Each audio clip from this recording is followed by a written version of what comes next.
हम अभी मौजूद है महामाया मंदिर के सत्संग भवन में और आज यहाँ समग्र ब्राह्मण परिषद छत्तीसगढ़ के तत्वाधान में वैदिक विधि विधान से सामूहिक उपनयन संस्कार हो रहा है और यहाँ पे 71 बटुकों का आज यहाँ पे विधि विधान से सामूहिक उपनयन संस्कार हो रहा है। आइए आपको ले चलते हैं अंदर और बताते हैं कि किस तरीके से यहाँ पे कार्यक्रम का आयोजन किया जा रहा है।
तो आप देख सकते हैं कि किस तरीके से यहाँ पे आज 71 बटुकों का सामूहिक उपनयन संस्कार किया जा रहा है। हमारे साथ मौजूद है आयोजक समिति के और हम उन्हीं से बात करते हैं। सबसे पहले आप अपना परिचय दीजिएगा। मैं उमाकांत तिवारी, समग्र ब्राह्मण परिषद से। मैं प्रदेश में मीडिया प्रभार है मेरे पास, और हम लोग का ये सामूहिक उपनयन संस्कार जो है वो 2021 से लगातार चल रहा है। प्रत्येक वर्ष 51 बटुकों का उपनयन संस्कार किया जाता था। इस वर्ष हमने 71 बटुकों का उपनयन संस्कार का आयोजन किया है, और साथ साथ अब हम लोगों का ये है कि संगठन की तरफ से हम ये चाहते हैं कि प्रत्येक जिले में हम अपने संगठन को विस्तार करके प्रत्येक जिलों में हम इस तरीके का सामूहिक उपनयन संस्कार का कार्यक्रम आगे निरंतर करते रहें। आज जो यहाँ पे सामूहिक उपनयन संस्कार हो रहा है, किस तरीके से रजिस्ट्रेशन की प्रक्रिया हुई थी और आप लोगों का जो लक्ष्य था उससे अधिक आप लोगों ने जो अचीव किया है, क्या पूरा प्रोसेस था वो एक बार समझाइए। हम लोग आज से 2-3 महीने पहले से हम लोगों ने इस प्रक्रिया को चालू कर दिया था। तो 3 महीने पहले से प्रक्रिया चालू करने के बाद हमने ऑनलाइन पंजीयन आप किसी माध्यम ऑनलाइन करें चाहे ऑफलाइन करें, उसके माध्यम से करवाया। उसके बाद सभी बटुक परिवार परिजनों को कितने सदस्य आना है उसकी जानकारी, क्या क्या सामग्री लानी है उसकी जानकारी, मतलब सारी प्रकार की जानकारी उनको सभी को दी गई, और उसके बाद हमने ये कार्यक्रम को आयोजित।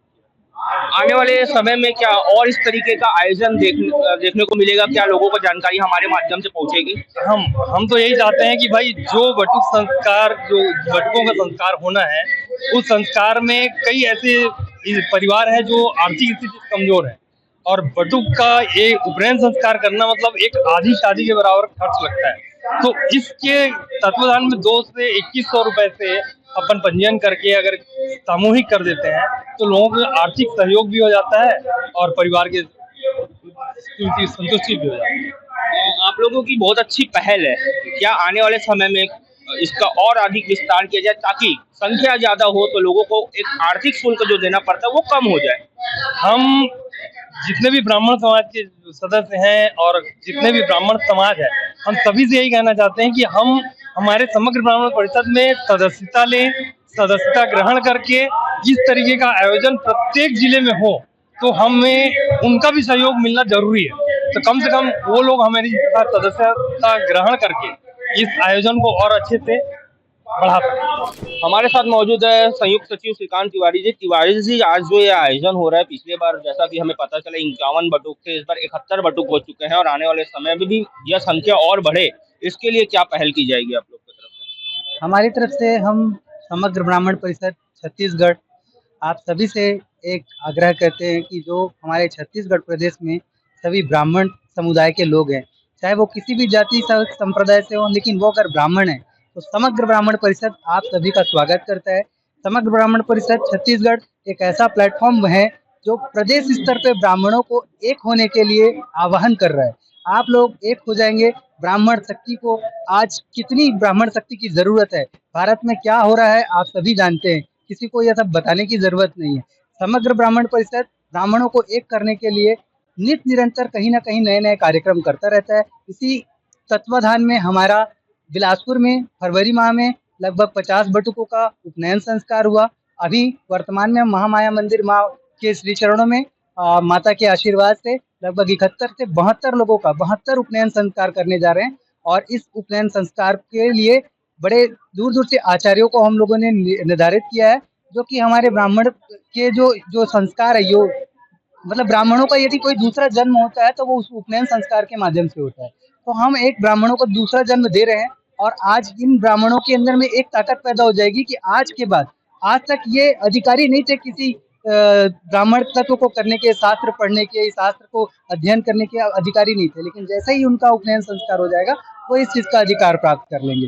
नित निरंतर और हम लोगों की तरफ से प्रयास किया जा रहा है कि हमारे ब्राह्मण परिवारों के बच्चों में एक नए संस्कार को डाला जाए, ताकि वो अपने माता पिता का आज्ञा का पालन कर सके, आने वाले भविष्य में एक नई पीढ़ी बन करके माता पिता की सेवा करने के लिए तत्पर हो सके और छत्तीसगढ़ का नाम दुनिया और जहान में रोशन कर सके। तिवारी जी, क्या क्या सुविधा दी गई है, क्या व्यवस्था थी आप लोग की तरफ से ताकि वर्तमान में हमारे समग्र ब्राह्मण परिषद की तरफ से उपनयन संस्कार के लिए सशुल्क का आयोजन निर्धारित किया गया है, क्योंकि कई संस्थाएं हैं जो निःशुल्क करती है, लेकिन हम लोगों ने सशुल्क किया है। लेकिन हमें बहुत अच्छी खुशी की बात है कि ब्राह्मणों ने सशुल्क होने के बावजूद, हमारी संख्या 51 थी, लेकिन उन लोगों ने आग्रह करते हुए अपनी संख्या को 72 तक पहुंचा दिया।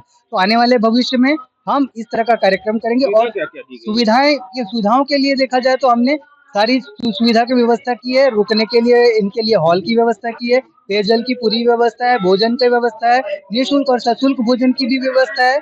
और जो उनके परिजन हैं, उनके परिजनों को एक अलग से सपोर्ट किया जा रहा है कि अगर भविष्य में हम समग्र ब्राह्मण परिषद से जुड़ करके अपने अपने जगह पे, जिस जिला के निवासी है, जिस तहसील के निवासी है, वहाँ पे अगर समग्र ब्राह्मण परिषद की कोई शाखा बनाना चाहते हैं, हम उन्हें अपने में शामिल करेंगे और छत्तीसगढ़ की एक सूत्री अभियान में छत्तीसगढ़ के ब्राह्मणों की संख्या को एकत्र करने के प्रयास करेंगे। तो आपने सुना किस तरीके से आज आयोजन समिति ने एक बहुत अच्छी पहल की है, और यह पहल जो पहले 51 बटुक थे आज 71 बटुक हो चुके हैं, और आने वाले समय में यह लक्ष्य बहुत बड़ा होने वाला है।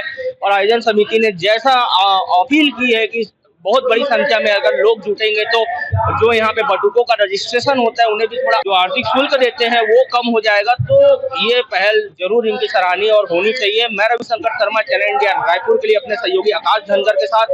हमारे चैनल को सब्सक्राइब करिए, हमारी खबरों को लाइक करिए और कमेंट में अपने सुझाव जरूर दीजिएगा, क्योंकि आपके सुझाव हमारी खबरों को बेहतरीन बनाने के लिए मददगार होते हैं।